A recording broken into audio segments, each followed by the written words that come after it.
এই, দাঁড়া দাঁড়া দাঁড়া, কোথায় যাচ্ছিস? सर टाला घूम रहे सर। हेलमेट কোথায়?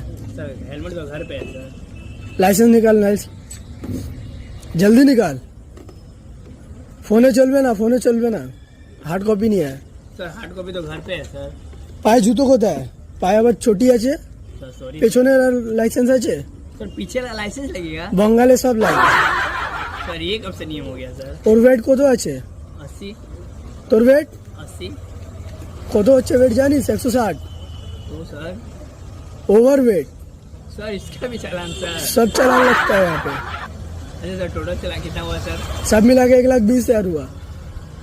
नोटिस कर लीजिए ऐसा नहीं होता, ऐसा नहीं होता यहाँ पे, ऐसा नहीं होता।